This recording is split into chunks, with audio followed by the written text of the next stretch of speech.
You're listening to Rebel Spirituality with me, Sam Goldfinch. Here's the truth. Wisdom doesn't follow rules.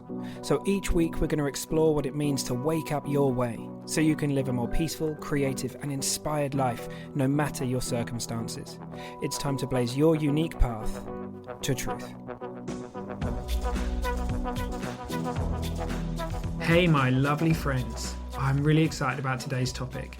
Is stress inevitable given certain circumstances in life? And just before we do, I just want to say thank you very much for all your support on Substack. I've been putting a written riff out there. Many of you have been reading it. I thank you for the support and the likes and the comments. It means the world to me.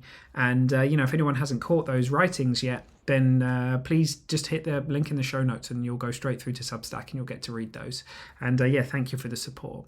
Okay, so given certain circumstances, are certain feelings, such as stress, inevitable? So this is the way we often relate to life, right? We think that certain things equal a certain experience, or it's almost like we relate to certain circumstances containing certain feelings within them, built in, if you like. So working in a hospital is stressful, right? That's what a lot of people would think, or perhaps this is definitely true with a lot of jobs. We relate to certain jobs as if they contain certain qualities, certain feelings within them.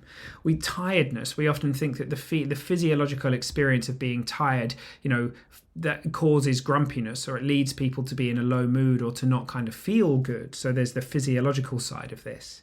Perhaps there's that kind of certain circumstances when it comes to family or relationships. We're like, oh, well, that is that. We talk about dating being stressful, or we talk about any experience out there in the world being able to cause an experience within us. And what we're going to do today is kind of just put a question mark on that. We're going to ask, is it actually true? Is it true? Yes, out there in the world, we do see a seeming correlation, right? Well, there is a correlation in many occasions between, certain circumstances being stressful. We see a lot of people raise a hand and say, yeah, I found that really stressful. But is it actually causation? When we'll always find exceptions to the rule. We'll always find people for whom they don't find it stressful at all.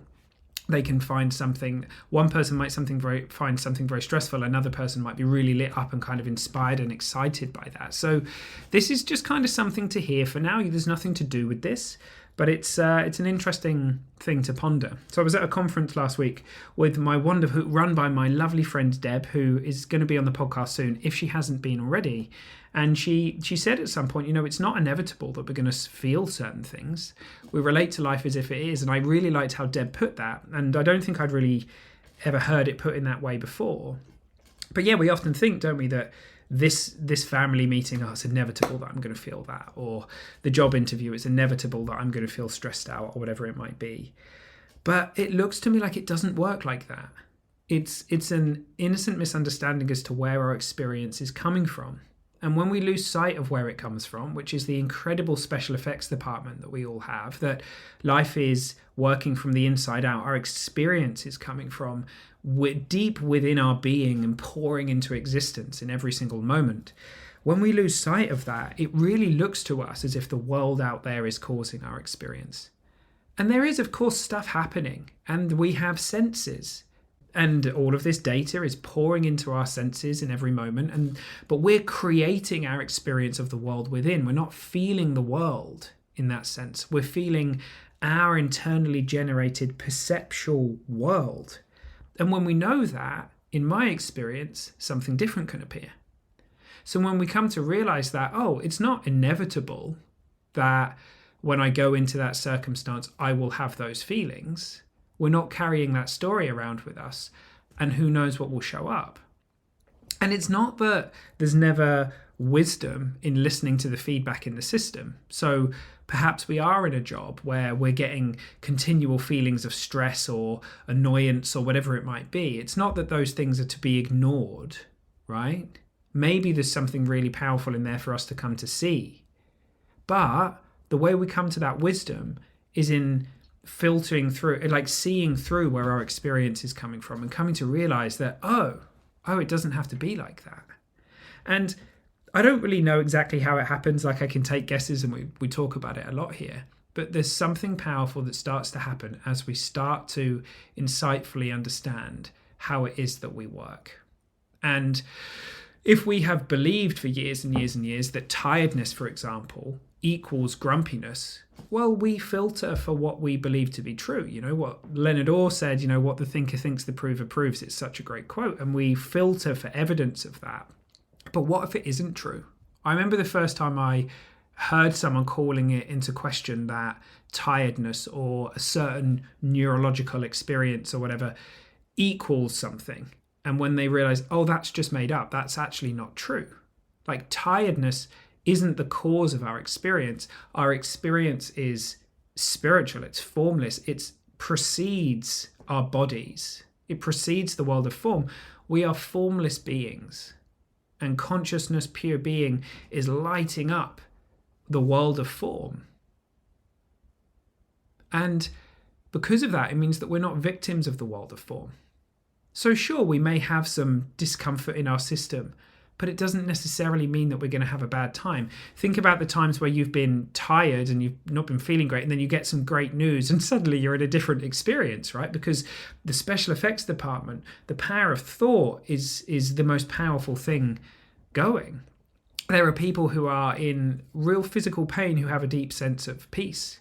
And I've spoken to people who are in this position, and it's almost like science would tell them, well, you can't be experiencing peace because your body is feeling pain. And they say, well, this peace isn't coming from the world of form. And there may be other people who are perfectly, healthy, in air quotes, at the level of the body.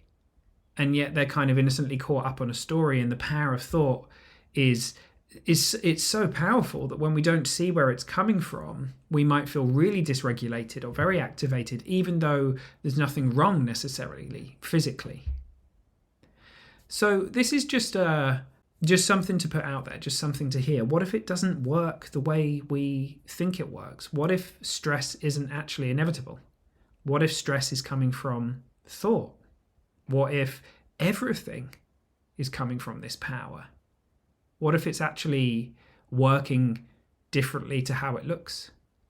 What could open up to us? What could be possible given that? And just to share some of the things that are possible, many people have said to me that they have come to realize, wow, the more I see this, the more circumstances that I seem to be a victim of those circumstances. Many of those things have changed.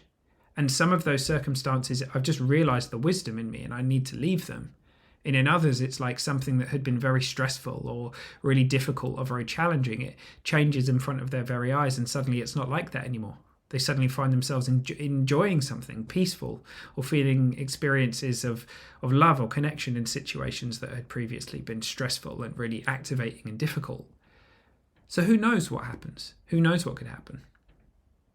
So there we go. That was it today. I just wanted to talk about that because, I just think it's very common for us to kind of talk about the things in this way. We think that there are things out there in the world that are powerful enough to cause experiences or feelings in people. And what if that's not true? And like a movie, what if, there are many people who go to see a horror film and some people are horrified and some people are thrilled by that. What if that's how it's working for all of life as well? What if the movie of life, the internal special effects department, is working in that same way? And what if we start to question how we've related to life and we look at something differently, what if other things can show up without any effort on our part? I'd love to hear from you. And once again, thanks for all the support on Substack and all the different places where you know me. Huge love to you. I hope you have a great week and I'll talk to you soon.